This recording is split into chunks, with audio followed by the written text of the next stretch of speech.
Hi everyone, I am from ACM Student Chapter ITISM and I'll be taking problem B from Codeforces round 658. Okay, so we have a pile of stones and n pile of stones and each pile is having ai number of stones, right? So two people are playing a game alternatively. Two people are playing a game in which they are having turns alternatively. Okay, so a player may remove any positive number of stones from the first non-empty pile. Okay, right. And if the player is not able to make a move, then he loses the game. Okay, now the thing is that both player are playing optimally, right? And we have to determine the winner of the game. See, when we say both the players are playing optimally, is that they are knowing all the possible outcomes from out of all the possible cases, right? Like prior to uh, doing this step, they know the answer what is going to happen. Okay, so let's see what is happening. Let's take the first case,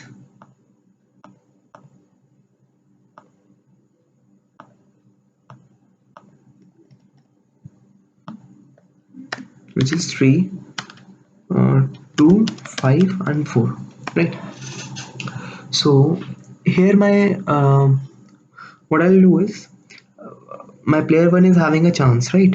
Either he can remove one element or he can remove two elements, है ना? Okay, now the thing is that since he know all the possible outcomes, since he is knowing all the possible outcomes, then I can say that he knows what is going to happen if he removes one element, or what is going to happen if he removes two element, right? Okay, let's implement it a little bit. Look at the dry run. Suppose I am removing one element, the next state will be 1, 4 and 5. Then again the second one has to remove one element, or the only stone from this pile number 1. So the final state will be 0, 5 and 4. Now this will be 0, and either he can take out any number of elements. So either he can take out 4 elements, or he can take out all the 5 elements. Acha, suppose he takes out 4 elements, so the leftover is this thing, right? Now the second one has to take out one element from this, so it is this thing. So basically, see, my first person is making the second one do what the first person wants him to do, right?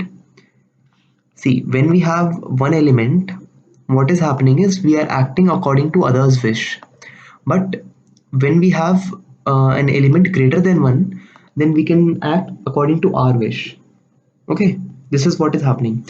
Now for the last one, it is obvious that a person will not try to give a chance to the other person. That is, he will remove all the elements. So what the first person will do is 0, 0, 0 and 0. He'll remove all the elements, right?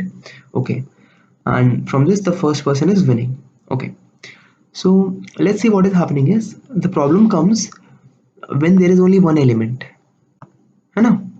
Because then we have no other chance other than removing this only element, right?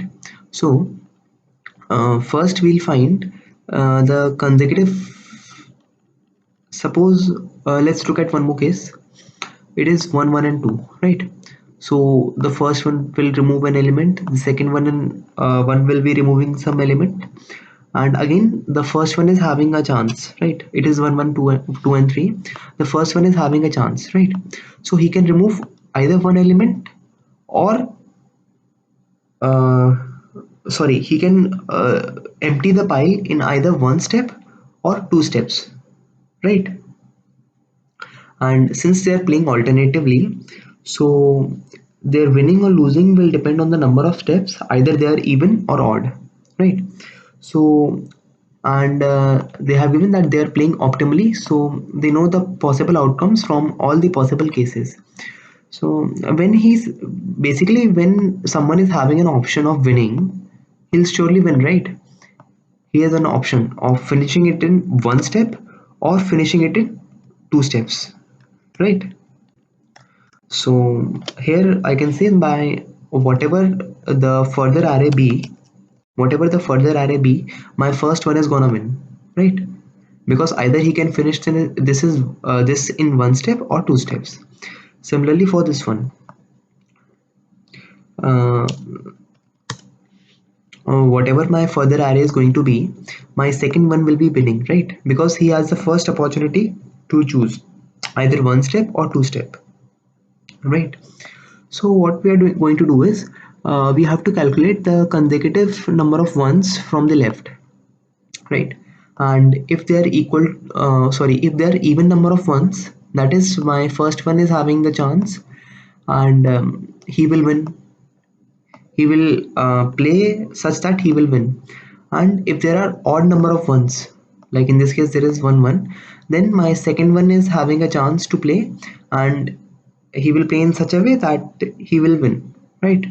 Okay, so the so let's look at the code here.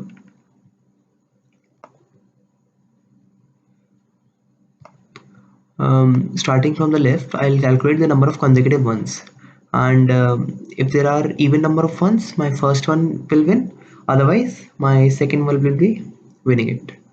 Okay, so this is the accepted code for this. I hope you like the explanation, and do share it with your friends. Okay, so thank you.